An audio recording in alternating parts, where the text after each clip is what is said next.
Previous lecture में हमने Gauss law के एप्लीकेशन में स्ट्रेट वायर और प्लेन शीट के इलेक्ट्रिक फील्ड के बारे में डिस्कस की।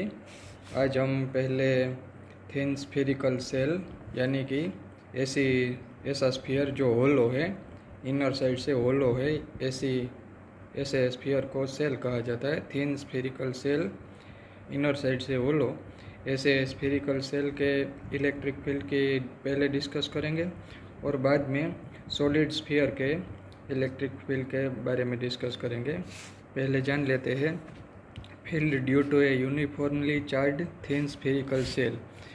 ऐसा यहाँ मैंने फिगर में ड्रॉ किया है।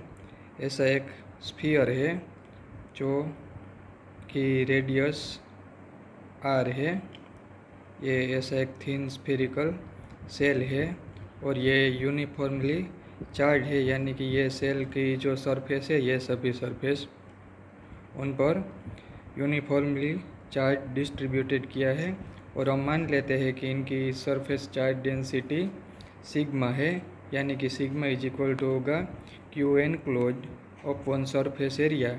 और ये स्फेरिकल सेल का सरफेस एरिया होगा 4 pi r square, where r square उनकी रेडियस है।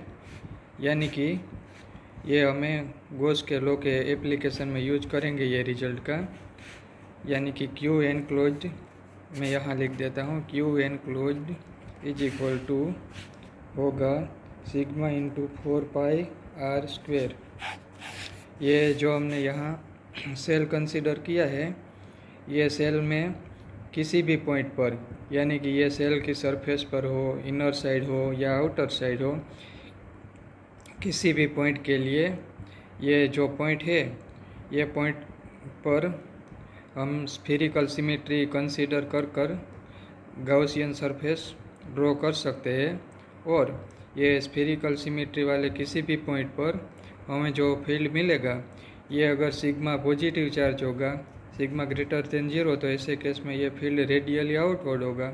और अगर sigma negative, sigma less than 0 होगा, तो ऐसे केस में ये इलेक्ट्रिक फील्ड रेडियली इनवर्ड होगा।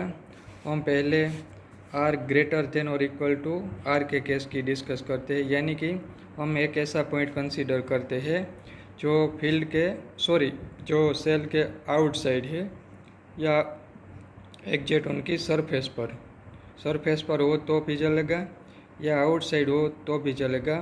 और ये पॉइंट का डिस्टेंस मान लो कि स्मॉल r है, ये पॉइंट का डिस्टेंस स्मॉल r है। यानी कि हम पहले ये केस की डिस्कस करते हैं कि हमारे डिस्टेंस पॉइंट का स्मॉल r वो रेडियस, सेल की रेडियस से ज़्यादा है। अब हम ये जो हमने पॉइंट P कंसीडर किया है, ये पॉइंट P को स्फेरिकल सिमेट्री लेकर एक ऐसा सर्कल ड्रॉ कर देते हैं सभी पॉइंट के लिए जिनकी रेडियस स्मॉल r है। ऐसा एक सर्कल ड्रॉ कर देते हैं।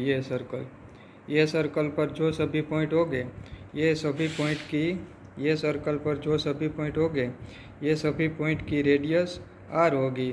और ये सभी पॉइंट पर जो इलेक्ट्रिक फील्ड होगा वो रेडियली आउटवर्ड होगा। और ये सरफेस पर किसी भी पॉइंट पर इलेक्ट्रिक फील्ड की डायरेक्शन ऐसे रेडियली आउटवर्ड होगी और एरिया के नॉर्मल की वेक्टर भी आउटवर्ड ही होगी, यानी कि दोनों सेम डायरेक्शन में होगी। अब हम गॉस के लॉ के यूज करके इलेक्ट्रिक फील्ड के बारे में कैलकुलेशन करते हैं। हम जानते हैं according to Gauss law flux phi is equal to electric field, यहाँ मैं सिर्फ मैग्नीट्यूड लिखता हूँ, electric field into area is equal to Q N close upon epsilon 0। हम लिख सकते हैं यहाँ इलेक्ट्रिक फील्ड हम जानना चाहते हैं, यानी कि इलेक्ट्रिक फील्ड, और हमने जो गॉसियन सरफेस ये कंसीडर की है, ये गॉसियन सरफेस का एरिया यानी कि 4 pi small r square is equal to Q enclosed के बारे में हमने पहले से ही कैलकुलेशन किया है। Q enclose is equal to sigma into 4 pi r square, sigma into 4 pi r square upon epsilon 0। दोनों साइड से 4 पाई कैंसल और r स्क्वेयर ये साइड आ गया। तो फाइनली हमें electric field is equal to मिला, electric field is equal to sigma are square upon epsilon 0 are square. अब मैं यहाँ आगे लिखता हूँ, ये फाइनली हमें मिला electric field is equal to sigma are square upon epsilon 0 small R square. हमने आगे डिस्कस किया, ये हमारा surface charge density is equal to sigma is equal to Q enclosed upon 4 pi R square. ये मैं यहाँ भी लिख सकता हूँ, epsilon 0 are square sigma is equal to Q enclosed, मैं सिर्फ क्यू लिखता हूँ, अपॉन 4 पाई आर स्क्वेर, ये आर स्क्वेर और ये स्मॉल आर स्क्वेर और एप्सिलॉन 0, ये आर स्क्वेर कैंसिल हो गया। तो हमें फाइनली इलेक्ट्रिक फील्ड मिला, E is equal to charge Q upon 4 pi epsilon 0 are square. अब मैं ये फॉर्मूला में डायरेक्शन नोट कर देता हूँ, electric field vector E is equal to Q upon 4 pi epsilon 0 are square, और ये रेडियल आउटवर्ड, जिसको मैं ये रेडियल वेक्टर आर से डिनोट कर देता हूँ। ये हमें किसी भी पॉइंट जो हमारे स्फेरिकल सेल से आउटसाइड है या उनकी सरफेस पर भी हो तो चलेगा, ये उनके लिए इलेक्ट्रिक फील्ड है। और ये इक्वेशन से हम देख सकते हैं कि अगर ये हमारे स्फेरिकल सिमेट्री का ये केस था, लेकिन अगर ये ओरिजिन पॉइंट पर चार्ज क्यू होगा तो यह पॉइंट चार्ज से जो हमें इलेक्ट्रिक फील्ड मिलता है वो भी ऐसा ही है, यानी कि स्फेरिकल सिमेट्री के केस में या थिन स्फेरिकल सेल के केस में हमें जो इलेक्ट्रिक फील्ड मिलता है वो पॉइंट चार्ज के इलेक्ट्रिक फील्ड जैसा ही होता है। यानी कि ऐसा लगता है कि सारे का सारा जो चार्ज है ये स्फेरिकल सेल का, ये सभी चार्ज ये सेंटर पर कॉन्सनट्रेटेड हो गया है। अब हम ये स्फेरिकल सेल के इनसाइड के किसी भी पॉइंट के लिए इलेक्ट्रिक फील्ड कैलकुलेट करते हैं, ऐसे कोई भी पॉइंट के लिए। मैं फिर से यहाँ फिगर ड्रॉ करता हूँ, यह हमारी थिन स्फेरिकल सेल है जो यूनिफॉर्मली चार्ज है और उसकी सरफेस चार्ज डेंसिटी सिग्मा है। हमने पहले आउटसाइड गॉसियन सरफेस ली थी, लेकिन अब हम इनसाइड लेते हैं। ये हमारा सेंटर ओ और ये हमारी सेल की रेडियस आर। अब मैं इनसाइड किसी भी पॉइंट लेता हूँ, ऐसे मान लो ये पॉइंट पी। अब मैं ये पॉइंट पी का डिस्टेंस एज्यूम कर लेता हूँ स्मॉल आर, और ये स्मॉल आर डिस्टेंस सेम रहे, ऐसे पॉइंट पी से मैं एक सर्कल ड्रॉ करता हूँ। ये सर्कल पर जो सभी पॉइंट है उनके लिए डिस्टेंस सेम है, यानी कि सेंटर से डिस्टेंस सभी पॉइंट के लिए आर है। यानी कि मैंने एक ऐसी गॉसियन सरफेस ड्रॉ की जो कि रेडियस आर की है। ये गॉसियन सरफेस पर जो सभी पॉइंट हो गए, ये पॉइंट के लिए इलेक्ट्रिक फील्ड रेडियली आउटवर्ड हो गए पॉजिटिव चार्ज के केस में, अदरवाइज वो रेडियली इनवर्ड हो गए। और ये स्फेरिकल सिमेट्री वाला गॉसियन सरफेस है। अब मैं ये गॉसियन सरफेस के लिए इलेक्ट्रिक फील्ड कैलकुलेट करता हूँ। हम जानते हैं कि इलेक्ट्रिक फील्ड गॉसियन सरफेस, यह गॉसियन सरफेस के लिए इलेक्ट्रिक फील्ड और यह गॉसियन सरफेस का area 4 pi small R square is equal to Q enclosed upon epsilon 0। लेकिन ये केस में कोई भी चार्ज ये सरफेस से एनक्लोज नहीं है, यानी कि Q enclosed is equal to 0। Finally हमें रिजल्ट मिलेगा 0, यानी कि E is equal to 0। Outside के केस में हमें इलेक्ट्रिक फील्ड मिला था पॉइंट चार्ज जैसा, लेकिन इनसाइड के केस में कोई चार्ज ही एनक्लोज नहीं होता है, इसलिए इलेक्ट्रिक फील्ड मिलता है 0। अब हम सॉलिड स्फीयर के इलेक्ट्रिक फील्ड के बारे में कैलकुलेशन करते हैं। हमने जो पहले स्फीरिकल सेल के केस में इलेक्ट्रिक फील्ड की बात की, वो हम देखा था कि ये सेल ऐसी थी और सेल के इनसाइड कोई चार्ज ही नहीं था, इसलिए उसकी इनसाइड इलेक्ट्रिक फील्ड 0 था।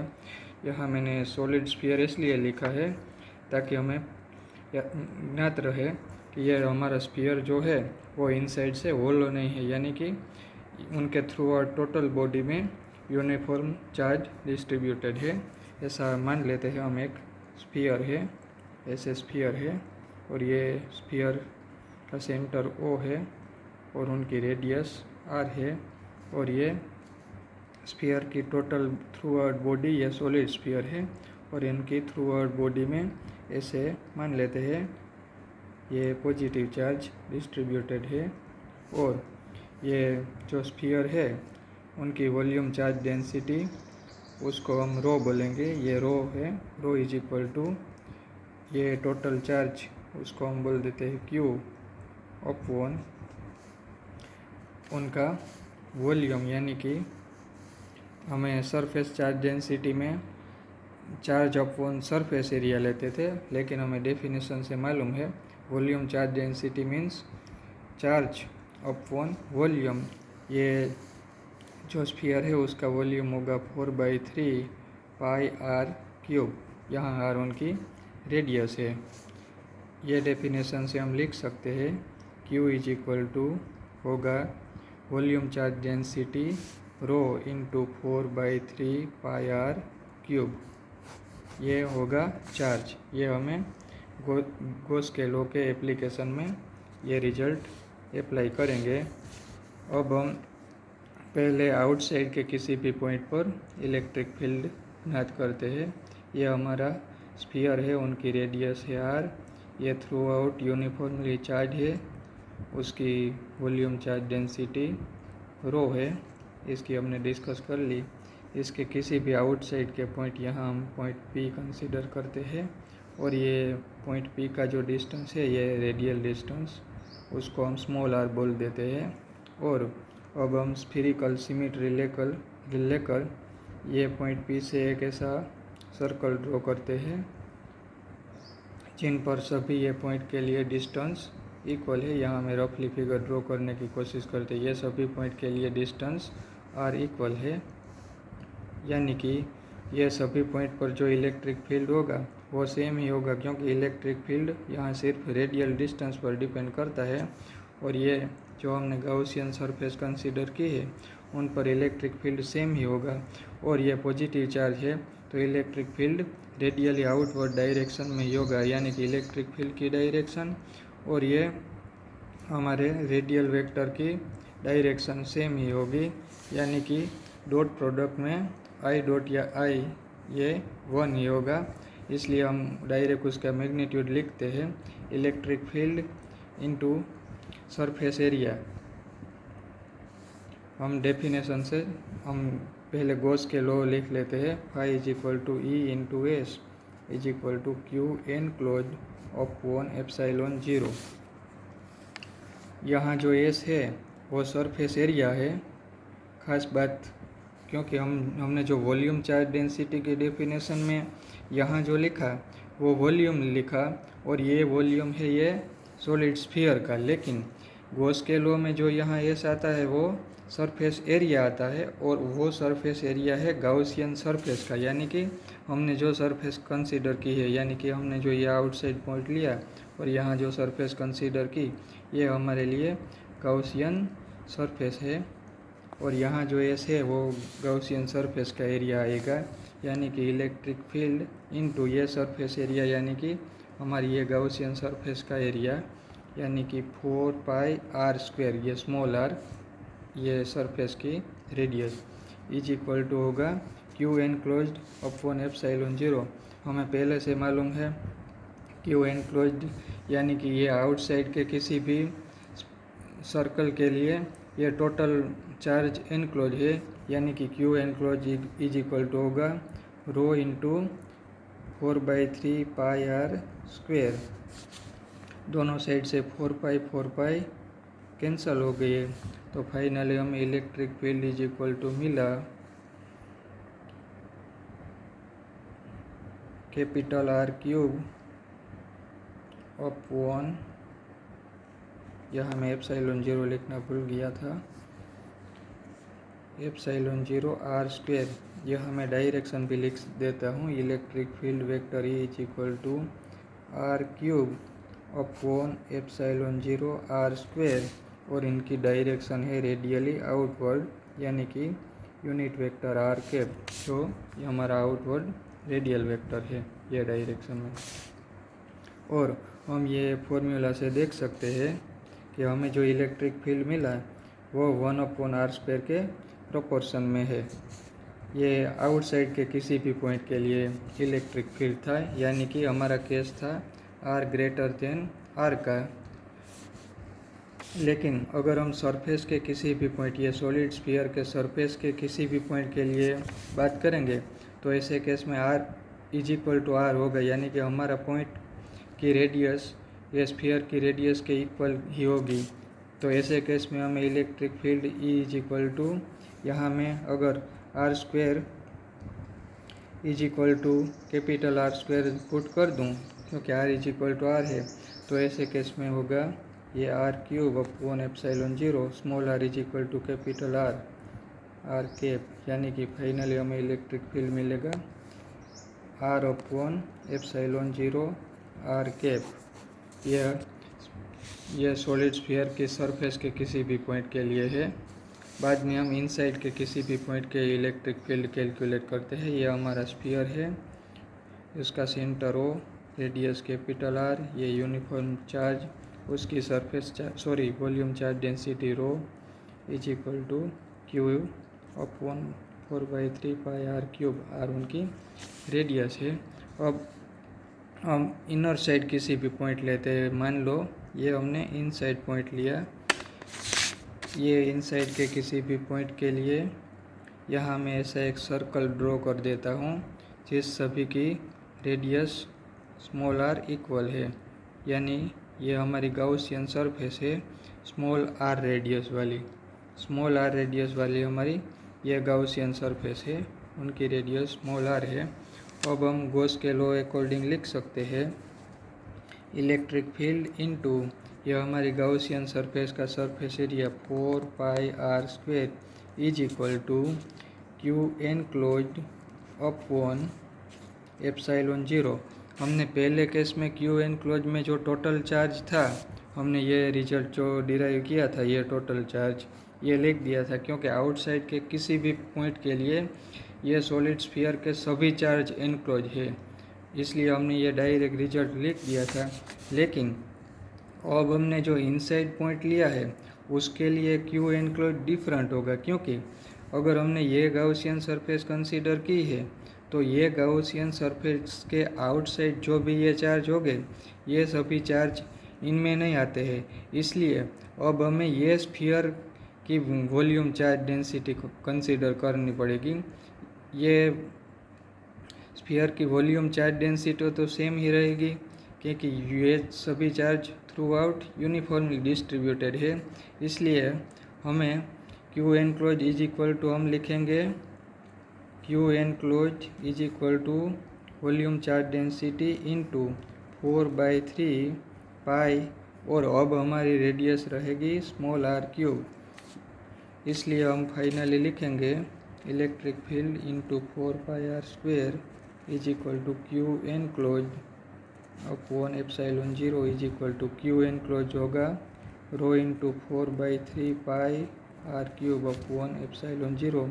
दोनों साइड से 4π कैंसिल हो गया है, इसलिए हमें फाइनली इलेक्ट्रिक फील्ड = मिला ε0 small r³ ρ small r³/3ε0 r²। ये इनसाइड के किसी भी पॉइंट के लिए इलेक्ट्रिक फील्ड है, और इनकी डायरेक्शन में यूनिट वेक्टर r कैप से डिनोट कर देता हूँ। अगर ये r² आके कैंसिल कर देंगे तो ऐसे हमें इलेक्ट्रिक फील्ड जो हमने स्फीयर के केस में लिखा था सरफेस पर, ऐसे भी लिख सकते हैं। और ऐसे हम देख सकते हैं कि ये इलेक्ट्रिक फील्ड में फिर से यहाँ लिखने की कोशिश करता हूँ। ये फाइनली जो हमें रिजल्ट मिला, ये रिजल्ट इलेक्ट्रिक फील्ड का E = ρ r³/3ε0 r²। और ये डायरेक्शन रेडियली आउटवर्ड, ये आर स्क्वेयर कैंसिल हो गया। तो फाइनली हमें मिला rho are upon 3 epsilon 0 r cap. ये रिजल्ट हमें बताता है कि आउटसाइड के किसी भी पॉइंट के लिए field 1 upon R square dependent है, लेकिन इनसाइड के किसी भी पॉइंट के लिए ये जो हमारा रेडियल डिस्टेंस है ये आर के प्रोपोर्शन में है, यानी कि electric field proportion to R. अब हम गॉस के लॉ का एप्लीकेशन करके हमने जो थिन सेल और सॉलिड स्फीयर के केस में आउटसाइड और इनसाइड के पॉइंट्स के लिए इलेक्ट्रिक फील्ड की फॉर्मूला डिराइव की, उनका जो डिस्टेंस के साथ वेरिएशन होता है इलेक्ट्रिक फील्ड का दोनों केस में, थिन सेल के केस में और सॉलिड स्फीयर के केस में इलेक्ट्रिक फील्ड का डिस्टेंस के साथ, ओरिजिन से जो हमने डिस्टेंस लिया रेडियल डिस्टेंस, उनके साथ जो वेरिएशन होता है, ये वेरिएशन के इलेक्ट्रिक फील्ड वर्सेस या डिस्टेंस के प्लॉट की डिस्कस कर लेते हैं। पहले हम थिन सेल के केस में बात करते हैं। हम जानते हैं ये थिन सेल के केस में किसी भी पॉइंट जो उनकी रेडियस से यानी कि आउटसाइड के किसी भी पॉइंट के लिए, यानी कि small R greater than R के केस में इलेक्ट्रिक फील्ड होता है sigma capital R square upon epsilon 0 small R square. यहाँ हमारा डिस्टेंस आर रेडियस से ग्रेटर है, यानी कि आउटसाइड के किसी भी पॉइंट के लिए, और ये सिग्मा हमारे थिन सेल की सरफेस चार्ज डेंसिटी है। ऐसे केस में हम देख सकते हैं कि इलेक्ट्रिक फील्ड डिस्टेंस के स्क्वायर के इन्वर्सली प्रोपोर्शन में है, यानी कि ये डिस्टेंस के साथ इन्वर्स स्क्वायर डिपेंडेंट है, यानी कि कूलम्स के लॉ की तरह ये ऐसे डिक्रीज होता जाता है। और अगर सेल के सरफेस पर हम small R is equal to capital R ले लें तो ऐसे केस में हमें मैक्सिमम इलेक्ट्रिक फील्ड मिलता है, यानी कि small R is equal to R के केस में। और आउटसाइड के सभी पॉइंट के लिए ये electric field 1 upon R square पर डिपेंडेंट है, यानी कि 1 अपॉन आर स्क्वायर के प्रोपोर्शन में डिक्रीज होता जाता है। और इनर साइड के किसी भी पॉइंट के लिए हम जानते हैं कि कोई चार्ज ही एनक्लोज नहीं है, इसलिए इनसाइड के सभी पॉइंट के लिए इलेक्ट्रिक फील्ड 0 होता है। इनसाइड के सभी पॉइंट के लिए इलेक्ट्रिक फील्ड 0 है। R is equal to R के केस में मैक्सिमम बाद में 1 अपॉन आर स्क्वायर पर डिपेंडेंट है और डिक्रीज होता जाता है। आइए अब हम सॉलिड स्फीयर के केस में इलेक्ट्रिक फील्ड की बात करते हैं। हम जानते हैं कि सॉलिड स्फीयर के केस में आर ग्रेटर देन आर के केस में, यानी कि आउटसाइड के किसी भी पॉइंट के लिए इलेक्ट्रिक फील्ड की फॉर्मूला जो हमने डिराइव की, E is equal to rho R cube upon 3 epsilon 0 R square. यहाँ रो वॉल्यूम चार्ज डेंसिटी है और कैपिटल आर स्फीयर की रेडियस है। हम ये फॉर्मूला से देख सकते हैं कि ये फील्ड डिस्टेंस के स्क्वायर के इन्वर्स प्रोपोर्शन में है, यानी कि ये ऐसे डिक्रीज होता जाता है आउटसाइड के किसी भी पॉइंट के लिए proportion to 1 upon R square. और अगर हमारा पॉइंट एग्जैक्ट स्फीयर की सरफेस पर होगा तो ऐसे केस में हम R is equal to capital R put करके ये इक्वेशन डिराइव कर सकते हैं। ऐसे केस में हमें मैक्सिमम इलेक्ट्रिक फील्ड मिलेगा R is equal to R के केस में। और अगर ये आर ग्रेटर देन आर का केस है, ये आर लेस देन आर, और अब देखते हैं कि आर लेस देन आर के केस में, यानी कि स्फीयर के किसी इनसाइड के पॉइंट के लिए electric field is equal to rho are upon 3 epsilon 0 R, यानी कि इलेक्ट्रिक फील्ड डिस्टेंस के प्रोपोर्शन में है, यानी कि हमारा सेंटर के पॉइंट पर इलेक्ट्रिक फील्ड कोई चार्ज नहीं होगा, इसलिए हम आइडियली 0 मान सकते हैं। बाद में हम ये सेंटर से जैसे जैसे आगे बढ़ते हैं हमारा फील्ड डिस्टेंस के प्रोपोर्शन में बढ़ता जाता है और सरफेस पर मैक्सिमम होता है, और बाद में 1 अपॉन आर स्क्वायर के प्रोपोर्शन में डिक्रीज होता जाता है। और ये खास नोटिस करने की बात है कि थिन सेल के केस में इनसाइड कोई चार्ज ही नहीं था, इसलिए इनसाइड इलेक्ट्रिक फील्ड 0 होता है, लेकिन सेल के इनसाइड जो इलेक्ट्रिक फील्ड है वो डिस्टेंस के प्रोपोर्शन में होता है, और बाद में आउटसाइड में दोनों के केस में 1/r² के प्रोपोर्शन में डिक्रीज होता जाता है।